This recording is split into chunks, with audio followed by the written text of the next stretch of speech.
It's a pleasure to welcome head coach Kalani Sitake and athletics director Tom Holmoe to your show. We've done this a number of years now. This one is just a little bit different. You've been on the fast track for the last 10 months to get ready for the Big 12. Does today feel different?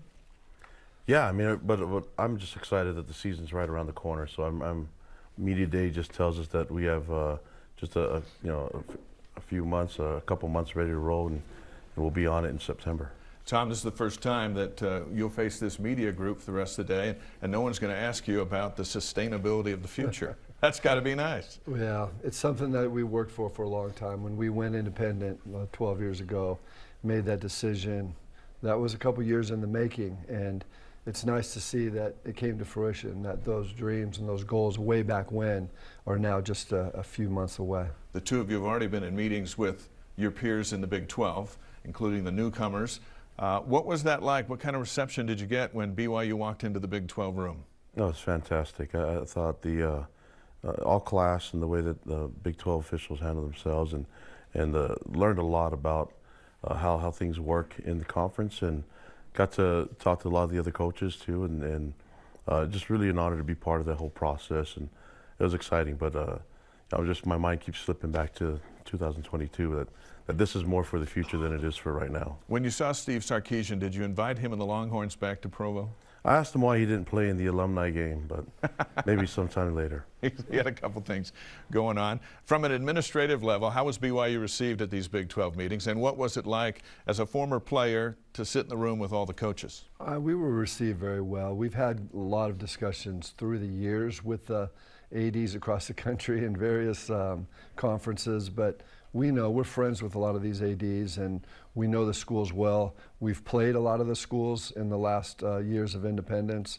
So coming into it, we felt pretty normal. I think one of the things that makes it a little bit more comfortable is the fact that you have Houston and Cincinnati and UCF coming in with us. So you're not the only one in the room that's a newcomer, and it's a lot of energy in that room right now. Looking forward to the future. When you were there in Dallas, and this meeting with the coaches was in Scottsdale, but when you were there in Dallas and you walked into that room that you had longed to be in since the day Lavelle Edwards introduced the forward pass at BYU, to be at the table with the same access as everybody else. You may not have said a lot in that meeting, but what did it feel like? I think the first thing I just said to myself is, this is real now, it's real. And then the next thought was, we got games to play against some really good teams in a lot of sports, and every time we'd start talking about scheduling, and you'd talk about soccer and basketball and baseball and football and all the different sports, then you knew for sure it was real, because it's going to be tough. Both of you have expanded your staff, you this week, and Kalani, you've been working on that for the last couple of months. Do you feel football is Big 12 ready right now? Yeah, I'm not really worried about that as much as I am focused on the team and getting the players all the resources they needed to be successful. We always carried ourselves and thought of ourselves as big time, and being part of these conference meetings and having everyone just in the same place at the same time just confirmed it. When we heard their point of view of what BYU is all about, the football program, but athletics department and the university altogether, they confirmed that what we thought all along was true, and it was nice to hear that from so many different partners in the conference. Same question for you. Big 12 ready? I think, I don't know if we're ready, but I know we've planned long and hard, and I think that's the key. Kalani and I have gotten together, man, so many times just to look at a lot of the little details, and sometimes when we part after speaking, we know that it's not set in stone, but I think both of us feel that we're on the right path, and time will tell. We still have some time, about a year to really, before we're lining up for Media Day in the Big 12. But there's still work to be done, but we've got a lot of it behind us now. Have you noticed, and we've only been 10 months into this, if that, but the difference in the kind of recruit that is looking at BYU, where maybe last August they wouldn't have prior to the Big 12 announcement? No, I think what it does is gives less ammo for other schools that are recruiting against us, saying that we're not in a P5 conference. So that takes away that argument. And the most important thing for us is that people know what we're about. What we've realized is that the reach to so many different areas of the country that play football, that the curiosity and the interest now has peaked, and where people are now contacting us that aren't necessarily involved with BYU or connected, that they're contacting us, and they're really drawn to the fact that we have an honor code, that we have an academic standard, and they're really excited about our fan base as well. This is a game changer, and it's also for the fans. You get the recruits and the future players, but the fans, especially that live in Middle America. You know, it's not a one every blue moon type game. BYU's coming there, and they're going to stay. Put that in perspective for the fan base. I think it was exciting for the fan base to be able to see us. There's two pillars that we had to go independence. One was exposure for the university and for the athletic department, for in this case, the team in independence. And we were able to get that through our great relationships with ESPN. The other pillar was access for our fans. And I think that was one of my favorite things about independence, was going to places that we hadn't been before and being able to see at tailgate parties and special events, to see our fans be able to just rub shoulders with the team. I loved after the game, players going up into the stands and talking with Cougar Nation from around the country. That was super special. It's like a rock band. It's like you got a rock band. You go and it has been fun to watch. And when you walk out, whether it's Vegas, wherever we've been around the country, folks that you've never met before, that haven't seen you live before, they're in their blue shirts and they know your name and they know what you like and they try to get you to dance. Well, I mentioned before about being big time. There's one thing that no one questions about being big time.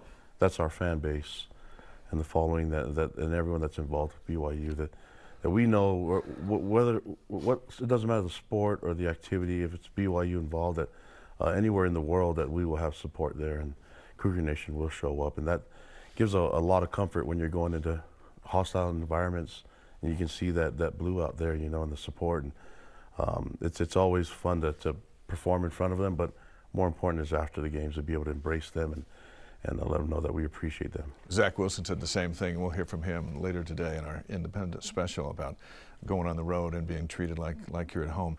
The Big 12 schedule will come out in October. Have they told you what day, what week? In between Notre Dame and Arkansas, will they roll that out on you? We'll know soon, but I'm not too anxious about it. We'll get it, and we'll have a number of years where we'll be playing. So we'll get them all at home and on the road, and that first year we'll have 9 games, and it's going to be either 5 at home or 4 on the road, or 5 at home and 4 on the road, or vice versa. And it'll be soon enough before we figure that out. Let's look at the non-conference for 2023. You've got Southern Utah here. You go on the road to Arkansas. The season opener was going to be Tennessee. They paid $2 million to buy out, not come to Provo. Where do we stand on knowing who you'll host to start things off as the very first Big 12 season? We're very close to a contract. We have basically an agreement. Kalani and I got together. We talked with the coaches. When you have a game that you have to arrange a year in advance in college football, it's not hard. I mean, it's very hard. There's not very many teams. I think there's like that 8. are still open. And so we have a team, and we feel good about where we're going to go, and it'll fit into the schedule well. Looking forward, is there a pattern that you want to set of a P5? You have Utah on the schedule for at least 6 more games. Do you expect those to be played out? Yeah. We hope to do that. Do you look for a P5, G5, and an FCS when you're only dealing with 3 opponents outside of league play? I just trust Tom. I can always trust him to do his job. Whoever shows up, we're going to be ready. All right. I think there's no plan involved. You get lucky a lot on scheduling. There's so many times when I probably have told Kalani, 16 or 20 games that we had locked up that we never played. Yeah. And so to think that we're going to have a plan, I guess the best laid plans. We'll have a plan, but I don't think that they'll come out exactly how we expect it. There could be 2 P5s in the 3, or are you going to try to get away from it? You never know. If you have It was going to be that next year. I think sometimes when you look at with Kalani, if I were to drop a big name on him, just go ahead. He'd have a hard time. See what happens. He'd have a hard time saying no. But then he goes to his coaches, and the coaches kind of say, "Kalani, we can't play that game." Yeah, the Niners don't want to play us, I guess. So. Well, Fred doesn't want any piece of what you got going on. As you look ahead to what you've got going on, television has been such a big deal with ESPN throughout independence, and we'll spend a lot of time on that this afternoon. But how will TV look with ESPN and Fox moving forward into the new league? The Big 12 has an agreement right now with ESPN and Fox, and the Big 12 now, as they call it, is ESPN Plus. And so that will run through the duration of the contract. When they do the new contract, you could see a new broadcast partner for the Big 12. We don't really know that. That's something that we'll start to dive into the deep in the next couple months because it's near. As you see there, Kalani, for this coming season, the last as an independent, you can see that ESPN continues to be your best friend. Yeah, they've been great to us, and you know, anyone that's willing to show our games and be involved, that they do their homework, and we've developed a relationship with them, and especially the TV personalities, being able to spend time with them, and they know their stuff. So it's just an honor to be out there and have our fans just acquire all that access to be able to watch us play. Two big issues facing college football: the NIL, name, image, and likeness, and the transfer portal, which has been both good and bad for a lot of teams. The NIL, BYU was ahead of the game with Built and how that rolled out, but boy, things have changed so fast. Is it out of hand? Yes. And how do you get it back in hand? I don't know. I don't know if we can. We're looking.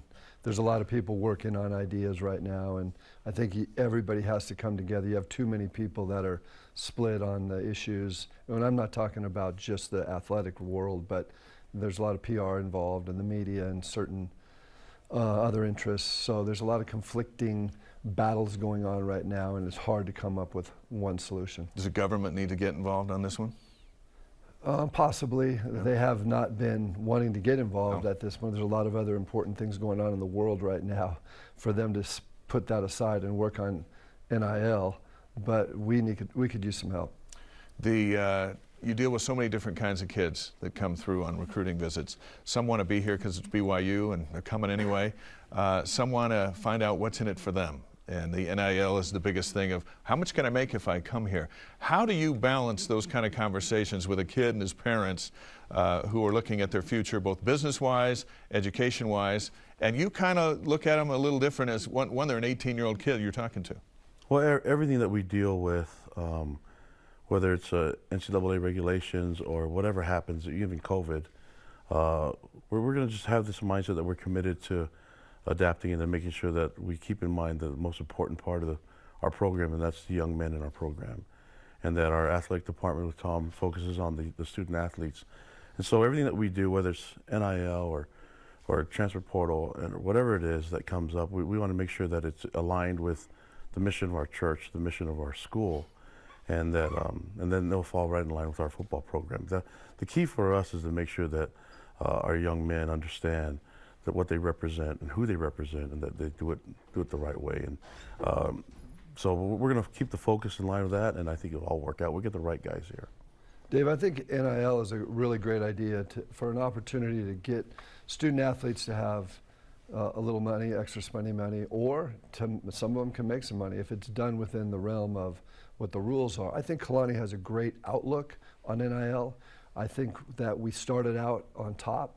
We hit it with a bang with Built Bar, and now it's gone a little bit crazy. But I think through it all, Kalani's had a real stable look at it. I think our players feel good about it. We have a number of players that have individual NIL deals, and they work, and we stay within the rules. So I think that a lot of people look at it as black and white. You're either you're for it or against it. I think we're for it. We think it's great. But there's rules that have to be changed to make it right. I asked Ty Detmer yesterday, who's a high school football coach now in Arizona, what would destroy college football first, NIL or the portal? And without hesitation, he said the portal, because schools are going to the portal for quick fixes as opposed to his school to look at future prospects. Do you see that trend? Well, I can't speak for what other schools are going to do, what other programs are going to do, but you see them going to the portal, that's true. But for us, it's about the fit, and it's about our young men in the program. And I think direct feedback, and when people leave our program, why are they leaving the program? And the majority of the time is for more playing time, right? And, which is fine. We give direct feedback that possibly they would have an opportunity to play more at a different place. If they love football, then that's great, especially if they're behind a couple of people that are underclassmen, you know, so there's nothing wrong with figuring it out together, but for us to look at that as an opportunity for free agency, we have a lot of young men in our program that can develop into what we need to fit our program and fit the depth. So I don't know if it's going to be something that we are heavy on, but I can say that the transfers that we've been able to bring in the last couple of years have been really helpful to our programs, and but they fit what we're trying to accomplish, which is right in line with the mission of our university. Do you see the portal changing everything? The Yeah, basketball team's rebuilding itself through the portal this year. I think, once again, the concept of the portal I like. I think that student athletes should have the opportunity to move if they have certain things in their life that really make it necessary, or they feel that it's a great opportunity for them. Again, there's rules that have to be put in place because there's too many rules that are being broken right now. And right now it's a free-for-all. And there's bribes and inducements and things in the portal.